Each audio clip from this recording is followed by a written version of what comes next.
Hello and welcome again to another episode of Tax Sale Starters with Carlton Hoskins. I'm your man, Carlton. I'm going to bring you some news, tips, and insights to make you a better investor. If you're investing in tax liens or tax deeds, these videos are for you. This week, we're going to talk about bid down ownership when you're investing in the tax liens and tax deeds. So let's just hop right to it.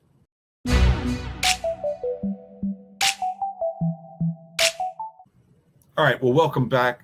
We're going to talk about bid down interest rates. And rather than hearing all this information from me, I'm still holding on to Brian Sidesticker for a while. He's been really great at helping us and providing us some insights. I really thank Taxel Resources for doing that to us.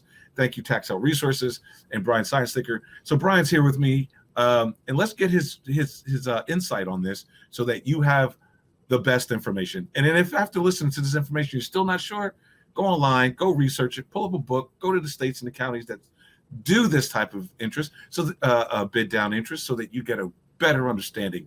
At the end of the day, the goal is to help you become a better investor, increase your portfolio, and make more money. Brian, thank you for joining us as always. Help us out here. The question that the audience wants to know is, what is bid down ownership interest? Bid down ownership interest. There's two states that I'm aware of that use this, and there may be more out there, but Louisiana and Utah are the two biggest ones. And it's interesting in the fact that you truly are bidding the amount of ownership you're going to have in that property if you end up owning it. And you're going to typically, if you bid less than 100%, you're going to end up with partial ownership with somebody else. And what does that mean? Well,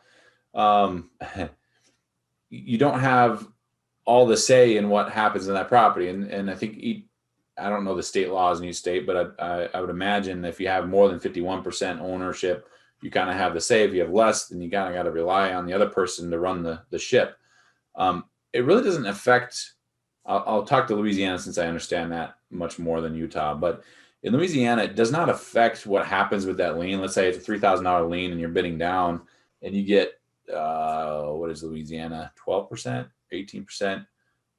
You're bidding down that ownership percentage. You're still going to earn that percentage on that lien, and if it redeems, the process is really no different than any other state that has a bid down method. You're just getting that automatic maximum statutory interest, right? Where it comes into play in Louisiana is really not till you start the foreclosure process. And so if you bid your ownership percentage down to 1%, you're looking at that property and you're saying, is it worth me to foreclose to end up with 1% ownership of that property? Who's got the other 99%? Well, it's the previous owner. Are they someone you want to be co-ownerships of a property, right? There's a lot of things to keep in mind. It's odd. And I know Louisiana is trying to change their process to get away from that bid method because it is so different anywhere else. And it causes a lot of confusion and I'm sure a lot of disputes because you've got a previous owner that's not happy sharing ownership with an investor that owns 1% of my property, and how do you get out of that?